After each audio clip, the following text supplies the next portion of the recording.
नमस्कार, मैं हर्षित तिवारी। अब है न्यूज के 27 अक्टूबर बुधवार दोपहर के बुलेटिन में आप सभी का स्वागत है। आइए देखते हैं अभी तक की खास खबरें। इस बुलेटिन के प्रायोजक हैं आरके डेवलपर्स। पाएं कम कीमत पर मकान जहां होगी छत और जमीन आपकी। इस त्योहार पूरा कीजिए अपने घर का सपना।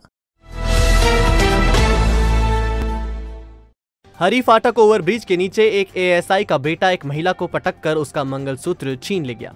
ये घटना मंगलवार शाम को हुई। राजीव रत्न कॉलोनी की साधना पति जगदीश श्रीवास्तव वैक्सीन लगवाकर हरी फाटक ब्रिज के नीचे से घर लौट रही थी। इसी बीच अचानक पीछे से एक युवक आया। वह थोड़ी दूर उनके साथ चला, फिर उसने साधना को गला पकड़कर जमीन पर गिरा दिया और मंगलसूत्र खींचकर भाग निकला। उसका साथी थोड़ी ही दूर पर खड़ा था। मौके पर लगे सीसीटीवी फुटेज निकाले तो युवक की पहचान एएसआई के पुत्र के रूप में हुई। मित्र नगर में रहने वाले युवक नितेश उर्फ छोटू को पकड़ लिया गया। मंगलसूत्र लूटने का वीडियो सोशल मीडिया पर वायरल भी हुआ। स्मार्ट सिटी प्रशासन ने महाकाल मंदिर का देशव्यापी प्रचार करने पर 1 करोड़ 80 लाख रुपए उड़ा दिए। इतने रुपए खर्च करने के बाद भी एयरपोर्ट से लगाकर रेलवे स्टेशन और बस स्टैंड पर जब प्रचार नहीं दिखा तो सांसद ने अधिकारियों से सवाल पूछ लिया कि आखिर ये रुपया खर्च कहाँ हुआ। दरअसल यह वाकया जिला विकास समन्वय एवं निगरानी समिति की मीटिंग में उठा था। सांसद विभाग की समीक्षा कर रहे थे। इसमें ही स्मार्ट सिटी प्रशासन ने महाकाल मंदिर के प्रचार का खर्च 1 करोड़ 80 लाख रुपए बताया था। प्रचार खर्च का आंकड़ा देखकर सांसद अनिल फिरोजिया और विधायक पारस जैन के कान खड़े हो गए। सांसद ने स्मार्ट सिटी के ईई धर्मेंद्र वर्मा से सवाल पूछ लिया कि यह खर्च कैसे और कहां किया गया है, यह बताइए। सांसद का कहना था कि वह एयरपोर्ट रेलवे स्टेशन से गुजरते हैं, लेकिन कहीं भी महाकाल मंदिर का प्रचार होता नहीं दिखता। ईई ने उन्हें जल्दी ही पूरा ब्यौरा देने का हवाला दिया है। गौरतलब है कि स्मार्ट सिटी प्रशासन ही महाकाल मंदिर की विस्तारीकरण योजना का काम कर रहा है। इसके तहत ही प्रचार प्रसार की जिम्मेदारी भी स्मार्ट सिटी को सौंपी गई है। इसमें ही गड़बड़ी होने की आशंका जताई जा रही है। अब देखने वाली बात ये होगी कि क्या अधिकारी सही बात सांसद तक पहुंचाएंगे या नहीं। महानंदा नगर स्पोर्ट्स एरिना में बना स्विमिंग पूल एक बार फिर से तैराकी के शौकीनों के लिए खुलने वाला है। 30 अक्टूबर से पूल शुरू होगा। इसका उपयोग करने के लिए आम तैराकों को 1200 रुपए का शुल्क चुकाना होगा। अधिकारी, कर्मचारी और खिलाड़ियों को अगले 3 महीने तक 50% की छूट दी जाएगी। दरअसल उज्जैन विकास प्राधिकरण द्वारा तैयार इस स्विमिंग पूल में गहराई के कारण अक्सर दुर्घटना होती थी। 14.5 फीट गहरे रहे इस स्विमिंग पूल की गहराई कम करके अब 4.5 फीट कर दी गई है। इससे हादसे की आशंका बहुत कम हो गई है। फिलहाल स्विमिंग पूल का मेंटेनेंस खेल एवं युवा कल्याण विभाग करेगा। तैराकी संघ के अध्यक्ष राकेश तिवारी ने बताया कि 30 अक्टूबर से स्विमिंग पूल चालू होगा। पूल के लिए हर महीने का शुल्क 1200 रुपए तय किया है। शुरुआती 3 महीने तक सरकारी कर्मचारी, अधिकारी और खिलाड़ियों को 50% की छूट शुल्क में दी जाएगी। महानंदा नगर का स्विमिंग पूल शुरू होने से अब उज्जैन में 2 पूल की सुविधा शुरू हो जाएगी। नजर अली मिल परिसर स्थित स्मार्ट सिटी का स्विमिंग पूल भी शुरू हो चुका है, लेकिन इसे केवल खिलाड़ियों के लिए ही खोला गया है। महानंदा नगर स्विमिंग पूल में आम आदमी भी तैराकी कर सकेगा। फिलहाल नगर निगम का तरणताल बंद है। कोरोना के संक्रमण काल में ये लगभग 2 साल से बंद था और उसके पहले 3 साल पहले, तो इस प्रकार 5 साल से ये पुल अभी बंद था।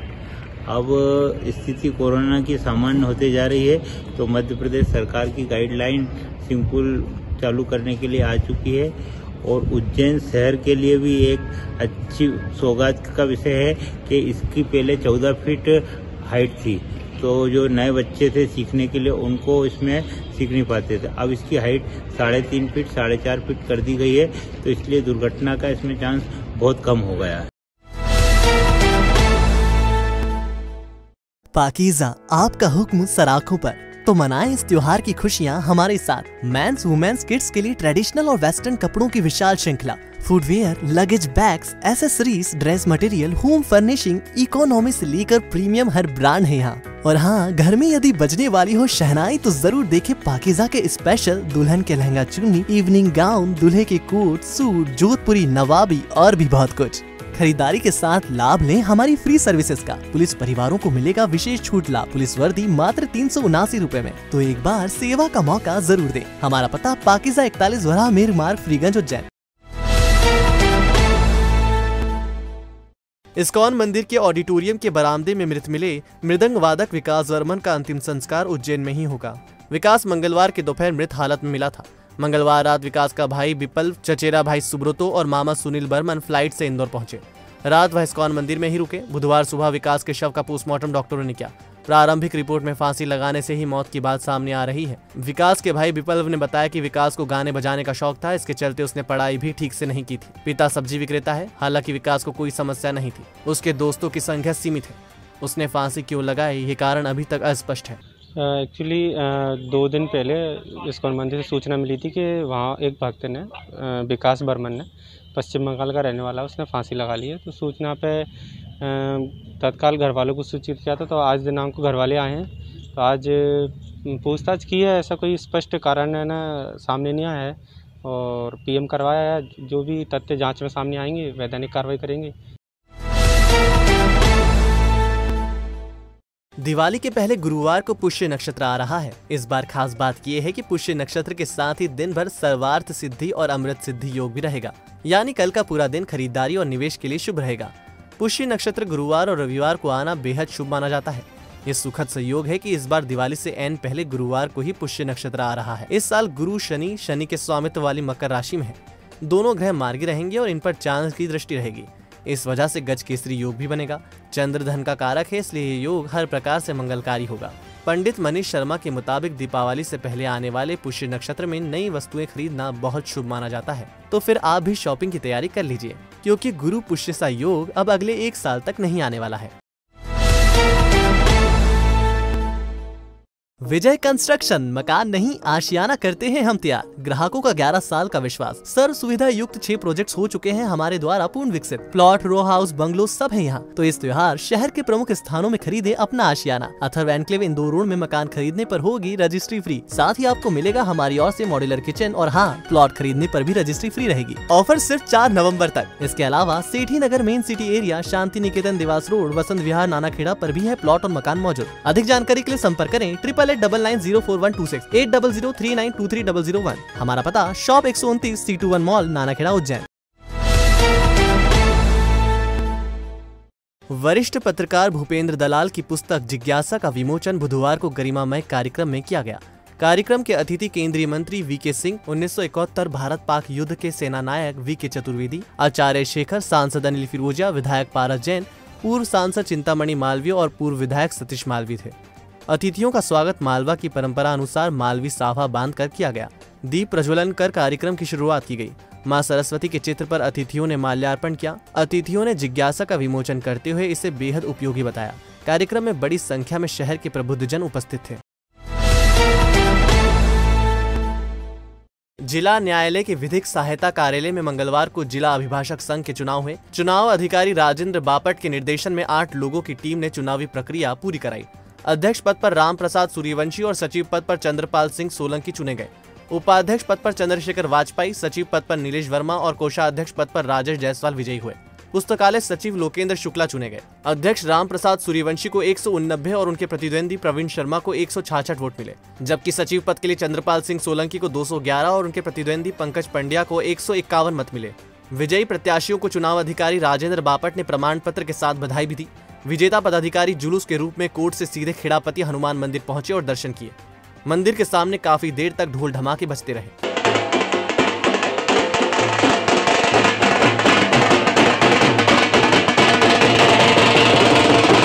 6 पदों पे मतगणना हुई थी। उसमें 6 पदों में लोकेंद्र शुक्ला जी पुस्तकालय सचिव के रूप में निर्वाचित हुए हैं। 253 मत मिले हैं। कोषाध्यक्ष के पद के लिए श्री राजेश जी जायसवाल, उनको 301 मत मिला है। सह सचिव के पद पर श्री नीलेश वर्मा जी, उनको कुल 201 मत मिले हैं। इसके अलावा सचिव पद पर जो निर्वाचन हुआ है उसमें चंद्रपाल सिंह जी सोलंकी, उनको जो है कुल 211 मत मिले हैं चंद्रपाल सोलंकी जी को। और अध्यक्ष पद के लिए श्री राम प्रसाद जी सूर्यवंशी, वे जो है अध्यक्ष के रूप में निर्वाचित हुए हैं। राम प्रसाद जी सूर्यवंशी को 189 मत मिले, 189। देवास बार के वरिष्ठ अभिभाषक आदरणीय राजेंद्र जी बापट और उनकी टीम ने आज मुझे चुनाव प्रमाण पत्र देकर विजयी घोषित करा है।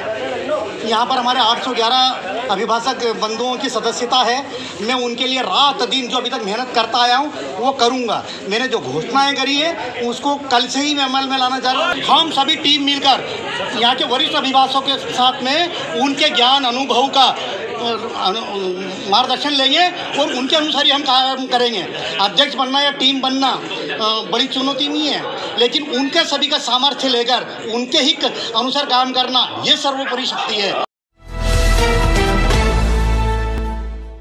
मनोविकास विशेष शिक्षा महाविद्यालय, जहां बीएड बौद्धिक मंदता, डीएड बौद्धिक मंदता, डीएड बधिरांधता उपलब्ध पाठ्यक्रमों के साथ शिक्षकों को तैयार किया जाता है। प्रशिक्षित प्राध्यापकों के साथ सर्व सुविधा युक्त कक्षाएं, आधुनिक library, computer lab, online offline शिक्षण, सांकेतिक भाषा कक्षाएं, जॉब प्लेसमेंट, परामर्श एवं व्यवधान रहित वातावरण उपलब्ध है। अधिक जानकारी के लिए संपर्क करें 9993437330 9827448830। हमारा पता सेक्टर 9 जवाहर नगर उज्जैन।